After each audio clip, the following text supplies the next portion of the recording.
पद छीने जाने के बाद से नाराज चल रहे हैं नीतीश कुमार। जेडीयू अब बीजेपी से हिसाब बराबर करने की तैयारी में। बांकीपुर विधानसभा सीट पर बड़े खेल की तैयारी।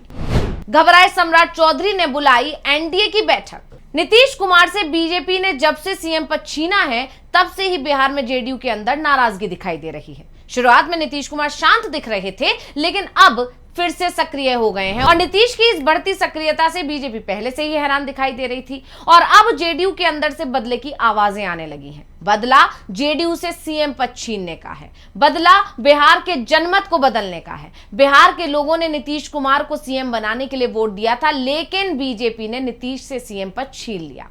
इसलिए बिहार की जनता भी बीजेपी को सबक सिखाने की तैयारी में दिखाई दे रही है और इस बदले और बदलाव की आहट बिहार में साफ साफ सुनाई दे रही है। बीजेपी को भी ये सुनाई दे रहा है और यही कारण है कि बिहार के सीएम सम्राट चौधरी ने अब एनडीए की बैठक बुला ली है। एनडीए के सभी दलों को बुलाया गया है और नीतीश कुमार को अलग से न्योता दिया गया है, क्योंकि नीतीश को अगर बीजेपी साथ नहीं रखेगी तो बिहार की सरकार उसके हाथ से फिसल जाएगी। पर बीजेपी की चिंता जेडीयू के नेता बढ़ा रहे हैं, जो खुलकर सम्राट चौधरी के खिलाफ बोल रहे हैं। तो आज हम अपनी स्पेशल रिपोर्ट में बीजेपी की बढ़ती इसी चिंता को लेकर करेंगे बात। नमस्कार, मैं हूं अंशिता।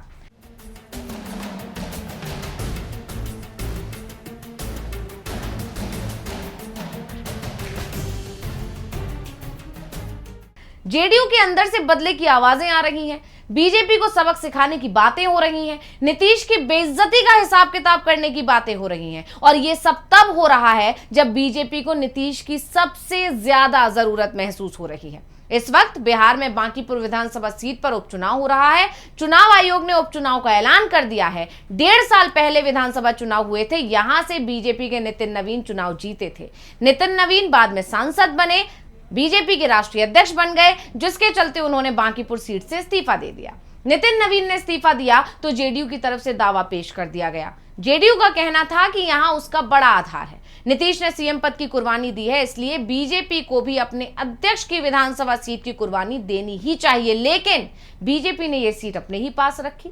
अभिषेक कुमार को बीजेपी ने यहां से अपना उम्मीदवार बना दिया और अभिषेक नितिन नवीन के करीबी माने जाते हैं और इस सीट पर अब अभिषेक नहीं बल्कि नितिन नवीन की प्रतिष्ठा दांव पर है। नितिन नवीन अब बीजेपी के राष्ट्रीय अध्यक्ष हैं, ऐसे में उनकी सीट पर पूरी बीजेपी की साख दांव पर है और जेडीयू के नेता इसमें मौका तलाश रहे हैं। बांकीपुर में बीजेपी को सबक सिखाने की बातें होने लगी हैं और इसकी एक झलक हमें अशोक चौधरी के बयानों में देखने को भी मिली। जब चौधरी भरत तिवारी के घर पहुंचे थे और उन्होंने वहां भरत तिवारी को लेकर कहा था कि उनकी जान गलत तरीके से चली गई है, पुलिस की मुठभेड़ पर सवाल खड़े कर दिए हैं। और ये बात तो सभी को पता है कि बिहार में गृह मंत्रालय सीएम सम्राट चौधरी के पास है और अशोक चौधरी सम्राट चौधरी की सरकार में जेडीयू कोटे से मंत्री होने के साथ ही जेडीयू विधायक और नीतीश के सबसे करीबी नेताओं में गिने जाते हैं। अब उनके बयान के बाद से ही साफ हो गया था कि बिहार में कुछ बड़ा होने वाला है और यह बड़ा अब बांकीपुर में होता दिखाई दे रहा है, जहां बीजेपी की प्रतिष्ठा दांव पर लगी हुई है। बात हम बांकीपुर सीट की करते हैं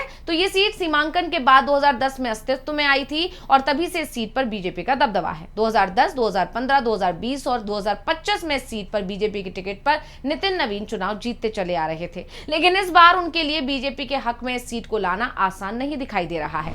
बीजेपी के लिए ये सीट उसकी प्रतिष्ठा से जुड़ी हुई है, पार्टी अध्यक्ष की सीट है। पहली बार बीजेपी का बिहार में सीएम रहते हुए कोई चुनाव हो रहा है, इसलिए सम्राट चौधरी की सरकार पर भी सवाल है।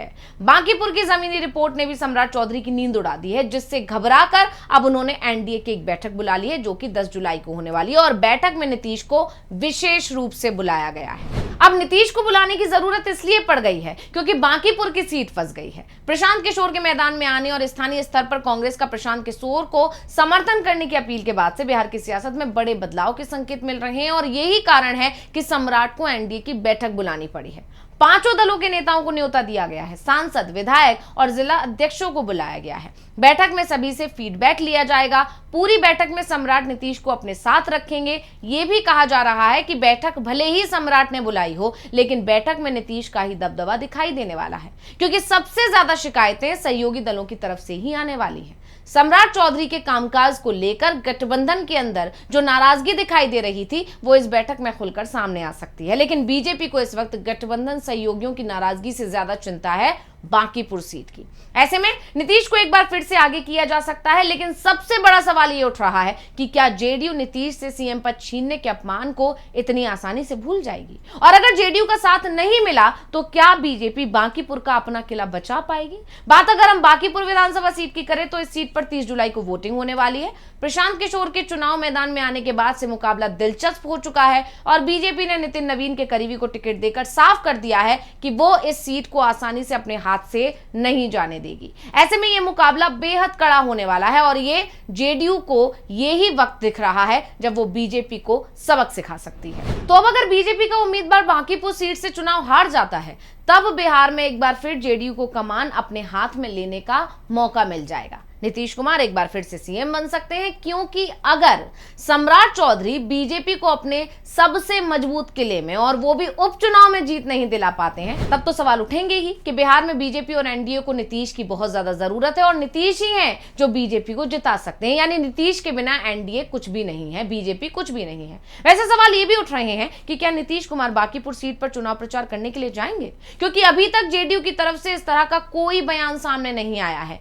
चुनाव में अभी नामांकन की प्रक्रिया चल रही है। 13 जुलाई तक नामांकन पत्र जमा किए जा सकते हैं। 14 जुलाई को नामांकन पत्रों की जांच की जाएगी। 16 जुलाई तक इन्हें वापस लिया जा सकता है और वोटिंग 30 जुलाई को होगी। यानी अभी वक्त है। अभी सिर्फ उम्मीदवारों के नामों का ऐलान हुआ है, प्रचार ने अभी जोर नहीं पकड़ा है। बीजेपी को इस बात का डर जरूर लग रहा है कि अगर जेडीयू नेताओं ने विरोध किया या जेडीयू का कार्यकर्ता और नीतीश समर्थक मतदान कर बैठ गया या उसने बीजेपी के खिलाफ वोट किया तो इस सीट का नतीजा बीजेपी के खिलाफ आने की पूरी उम्मीद है और यही डर सम्राट के चेहरे पर भी दिख रहा है और इसी डर के चलते उन्होंने 10 जुलाई को एनडीए की एक बैठक बुला ली है। वैसे जेडीयू के राष्ट्रीय अध्यक्ष संजय झा जरूर ये कह रहे हैं कि गठबंधन में कोई मतभेद नहीं है, कोई टूट नहीं है, लेकिन बात जमीनी स्तर की करें तो जेडीयू के कार्यकर्ताओं की करें, नीतीश के करीबियों की करें तो फूट साफ साफ दिखाई दे रही है और जेडीयू की ये नाराजगी बांकीपुर में बड़ा अंतर पैदा कर सकती है। वैसे बांकीपुर सीट के नतीजों से विधानसभा के अंदर के समीकरण बहुत नहीं बदलेंगे,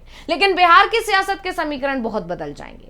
यहां तक कि कुछ समय बाद विधानसभा के अंदर भी समीकरण बदल सकते हैं। बीजेपी को या तो सीएम पद एक बार फिर नीतीश को सौंपना पड़ सकता है या फिर नीतीश कुमार कोई बड़ा खेल कर सकते हैं। तो स्पेशल रिपोर्ट आपको कैसी लगी हमें कमेंट करके अपनी राय जरूर दीजिएगा। इसी के साथ मुझे दीजिए इजाजत। देखते रहिए डीवी लाइव। नमस्कार। हमारे चैनल से जुड़े रहने के लिए YouTube पर टाइप करें डीवी लाइव, सब्सक्राइब बटन को क्लिक करें और बेल आइकन को दबाना न भूलें ताकि खबरें आप तक पहुंचती रहें। देखते रहिए डीवी लाइव, क्योंकि यहाँ हैं खबरें लगातार।